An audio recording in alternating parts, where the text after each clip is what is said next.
नमस्कार, मैं भरत आपका स्वागत करता हूँ डीएनयू झारखंड में। चलिए जानते हैं आज की छोटी बड़ी खबर को। नवादा बना जामताड़ा, हरियाणा पुलिस ने साइबर ठग को किया गिरफ्तार। नवादा देश भर में साइबर अपराध गिरोह का जड़ बन चुका है।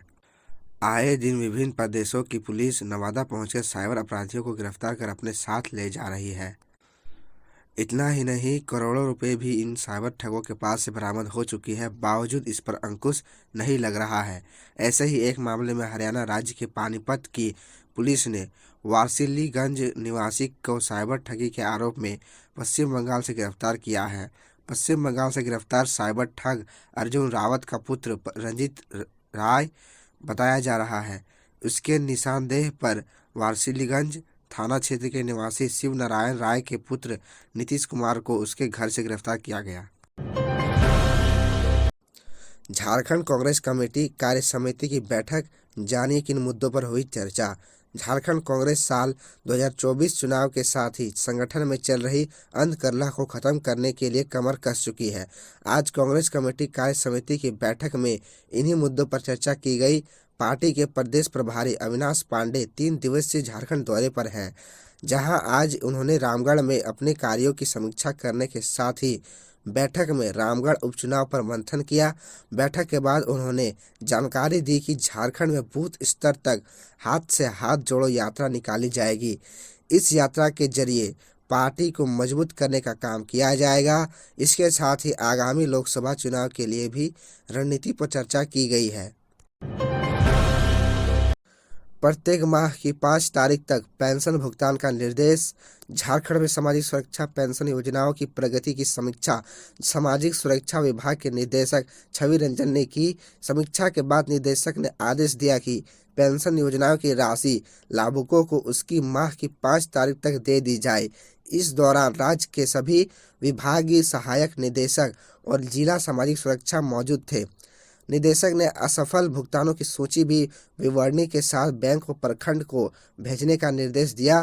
केंद्र सरकार के द्वारा डीबीटी भुगतान की प्राथमिकता दिए जाने के आलोक में भी समीक्षा की गई। राज्य स्तर पर 2,09,320 लाभुकों का आधार एनएसपी पीपीएस पोर्टल पर दर्ज नहीं है। प्राथमिकता के आधार पर लाभुकों के आधार कार्ड का संग्रह करते हुए पोर्टल में एंट्री का निर्देश दिया गया। राज्य सरकार स्कूलों में 3 साल के एमडीएम का कराएगी अकेंचन। राज्य सरकार झारखंड के सरकारी स्कूलों में 3 साल के मध्याह्न भोजन एमडीएम का अकेंचन कराएगी। झारखंड राज्य मध्याह्न भोजन प्राधिकरण ने कई बिंदुओं पर जानकारी मांगी है।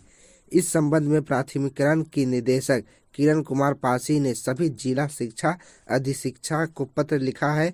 15 जनवरी 2023 से अनिवार्य रूप से अकेंचन कार्य प्रारंभ किया जाएगा।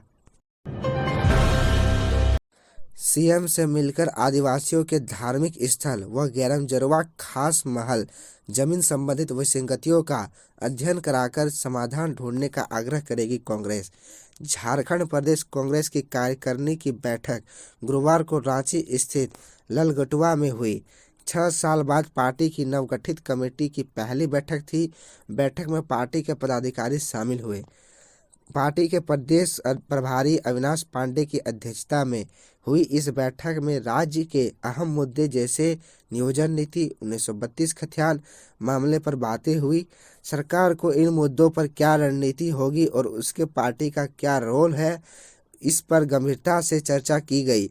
बैठक में कुल 9 राजनीतिक प्रस्ताव पारित की गई। प्रदेश प्रभारी अविनाश पांडे ने कहा कि इस बैठक के साथ ही हम लोगों ने विधानसभा और लोकसभा चुनाव की तैयारी शुरू कर दी है। केंद्रीय नेतृत्व के मार्गदर्शन में आगे की रणनीति तैयारी की जाएगी। प्रदेश नेतृत्व के सहयोग से पार्टी विधानसभा और लोकसभा में मजबूती के साथ अपने जनाधार को अब मजबूत करेगी।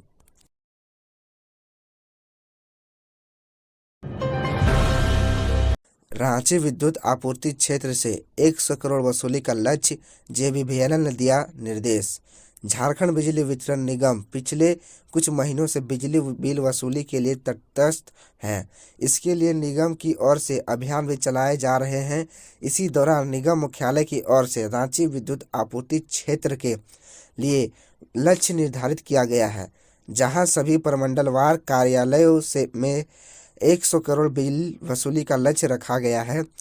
निगम की माने तो रांची, गुमला, लोहरदगा और सिमडेगा के विद्युत कार्यपालक अभियंता के लिए आदेश जारी किया गया है, जिसमें डिवीजनवार वसूली का लक्ष्य तय किया गया है। बता दें कि पिछले महीने निगम को तय 450 करोड़ बिलिंग वसूली लक्ष्य से अधिक राजस्व प्राप्ति हुई थी। ये राशि कुछ 510 करोड़ थी, जिसके बाद निगम ने राजस्व वसूली में और तत्परता दिखाई है। चाईबासा में दूसरे दिन भी एंटी नक्सल ऑपरेशन जारी, आईईडी ब्लास्ट में 3 जवान घायल। झारखंड में चाईबासा के जंगलों में सुरक्षा बलों से नक्सलियों की मुठभेड़ जारी है। एनकाउंटर के दूसरे दिन भी नक्सलियों ने आईईडी ब्लास्ट किया। इस ब्लास्ट में 3 जवान गंभीर रूप से जख्मी हो गए। मिसिर बेसरा के दस्ते की सूचना पर झारखंड के टोटो जंगल में बुधवार से जारी सुरक्षा बलों का ऑपरेशन गुरुवार को भी जारी रहा। ऑपरेशन के दूसरे दिन भी सुरक्षा बलों को नुकसान पहुंचाने के इरादे से नक्सलियों ने आईईडी ब्लास्ट किया, जिसमें कोबरा के 3 जवान घायल हो गए।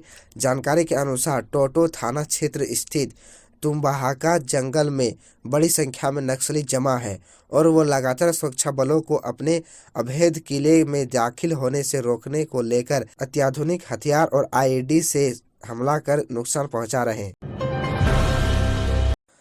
रामगढ़ में घरों में पड़ी जोशीमठ जैसी दरार, धमाके के साथ फटी जमीन, दहशत में लोग। रामगढ़ के वेस्ट बोकारो में बुधवार रात करीब 2:30 में जोरदार आवाज के साथ जमीन फटने की घटना ने लोगों को उत्तराखंड के जोशीमठ में हो रहे भूधंसान की याद दिला दी। यहाँ 3 घरों की दीवारों में और फर्शों में अचानक 2-2 फीट चौड़ी दरार पड़ गई। इस घटना के बाद लोगों में दहशत है। यह इलाका कोल खनन एरिया से करीब पौने किलोमीटर दूर है। भुक्तभोगी सलेश साहब ने बताया कि घर में अचानक जोरदार आवाज के साथ जमीन फटने लगी और दीवारों में मोटी मोटी दरारें पड़ गई। महज कुछ घंटे में ही दरारों से घर की दीवारें बुरी तरह से क्षतिग्रस्त हो गई। इधर जमीन फटने की आवाज सुनकर गहरी नींद में सोए परिवार के सदस्य घबरा गए और घर छोड़कर भागने लगे।